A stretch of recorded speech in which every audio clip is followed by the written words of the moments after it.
ശാസ്ത്ര സാങ്കേതിക രംഗത്ത് എന്നും മികച്ച സംഭാവനകൾ നൽകുന്ന രാജ്യമാണ് ചൈന. പലപ്പോഴും ഈ രംഗത്ത് അത്ഭുതങ്ങളും സൃഷ്ടിക്കാറുണ്ട് ചൈന. അത്തരത്തിൽ ചൈനയുടെ ഏറ്റവും വലിയ പരീക്ഷണമായിരുന്നു കൃത്രിമ സൂര്യൻ. ഇപ്പോഴത്തെ കൃത്രിമ സൂര്യനെ ഉപയോഗിച്ച് ഉയർന്ന താപനില സൃഷ്ടിച്ച് ചൈനീസ് ശാസ്ത്രജ്ഞർ ലോക record സൃഷ്ടിച്ചിരിക്കുകയാണ്.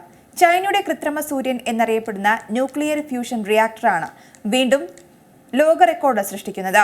Experimental advanced super conducting ടോക്കാമാക് അഥവാ ഈസ്റ്റ് 1066 സെക്കൻഡ് നേരത്തേക്ക് സൂപ്പർ ഹോട്ട് പ്ലാസ്മ നിലനിർത്തുന്നതിൽ വിജയിച്ചതായാണ് റിപ്പോർട്ടുകൾ വ്യക്തമാക്കുന്നത്. 403 സെക്കൻഡിന്റെ മുൻ റെക്കോർഡിന്റെ ഇരട്ടിയിലേറെയാണ് ഈ നേട്ടം. ചൈനയുടെ ആണവ സംയോജന ചരിത്രത്തിലെ ഏറ്റവും വലിയ സംഭവങ്ങളിലൊന്നായാണ് കൃത്രിമ സൂര്യന്റെ പരീക്ഷണം കണക്കാക്കുന്നത്. ഫ്യൂഷൻ നിർണായകമായൊരു നാഴികക്കല്ലാണ് ഗവേഷണത്തിൽ ഇപ്പോഴത്തെ പുതിയ റെക്കോർഡ്. ചൈനീസ് അക്കാദമി ഓഫ് സയൻസിന് കീഴിലുള്ള ഇൻസ്റ്റിറ്റ്യൂട്ട് ഓഫ് പ്ലാസ്മ ഫിസിക്സ് ആണ് ഈ പരീക്ഷണത്തിന് നേതൃത്വം നൽകിയത്.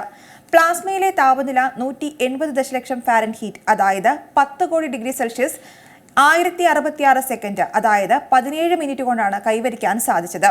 ഇത് 2023 സ്ഥാപിച്ച 403 സെക്കൻഡ് എന്ന മുൻ റെക്കോർഡ് മറികടക്കുന്നതായിരുന്നു. ശാസ്ത്രജ്ഞരുടെ ദീർഘകാല ലക്ഷ്യമാണ് സൂര്യന്റെ ഊർജ്ജ ഉൽപാദനത്തെ പുനഃസൃഷ്ടിക്കാൻ ലക്ഷ്യമിടുന്ന ന്യൂക്ലിയർ ഫ്യൂഷൻ.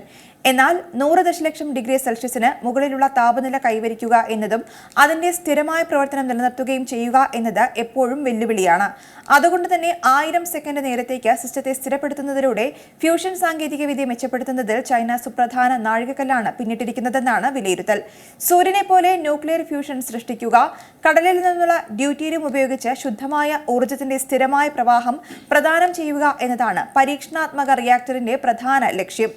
ശുദ്ധമായ ഊർജ്ജത്തിനായി പ്രേരിപ്പിക്കാനും അത്തരം ഉയർന്ന താപനിലയിൽ എത്തിക്കാനുമായി അയോണുകളും ഇലക്ട്രോണുകളും വേർതിരിക്കുന്ന ഒരു പ്ലാസ്മ അവസ്ഥ സൃഷ്ടിക്കാൻ ഹൈഡ്രജൻ ഐസോട്ടോപ്പുകൾ ഒരു ഫ്യൂഷൻ ഉപകരണത്തിനുള്ളിൽ സ്ഥാപിക്കുന്നു.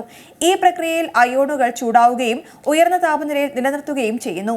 ഫ്യൂഷൻ റിയാക്ടറുകൾ ഫലപ്രദമായി പ്രവർത്തിക്കാനായി ആയിരക്കണക്കിന് സെക്കൻഡുകളുള്ള സുസ്ഥിരമായ പ്രവർത്തനം കൈവരിക്കേണ്ടതുണ്ട്. ഇത് സ്വയം സുസ്ഥിരമായ പ്ലാസ്മ സംക്രമണം സാധ്യമാക്കുന്നതായി ഇത് നിർണായകമാണെന്നും ചൈനീസ് അക്കാദമി ഓഫ് സയൻസസിലെ ഇൻസ്റ്റിറ്റ്യൂട്ട് ഓഫ് പ്ലാസ്മ ഫിസിക്സിന്റെ ഡയറക്ടർ സോങ് യുണ്ടാവോ വിശദീകരിച്ചു.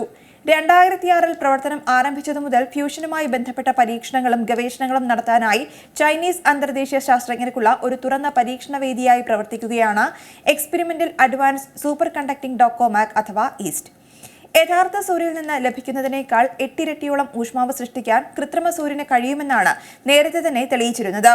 ഹരിത ഇന്ധനങ്ങളിലൂടെ ഊർജ്ജം കൂടുതലായി ഉൽപ്പാദിപ്പിക്കുകയെന്ന ലക്ഷ്യത്തിന് കൂടുതൽ ഊന്നൽ നൽകുന്നതാണ് ചൈനയുടെ പുതിയ പരീക്ഷണം. യഥാർത്ഥ സൂര്യനേക്കാൾ 10 ഇരട്ടി വരെ ഊഷ്മാവ് പുറത്തുവിടാൻ ശേഷിയുണ്ട് ന്യൂക്ലിയർ ഫ്യൂഷൻ ഉപയോഗിച്ച് നിർമ്മിക്കുന്ന കൃത്രിമ സൂര്യന്.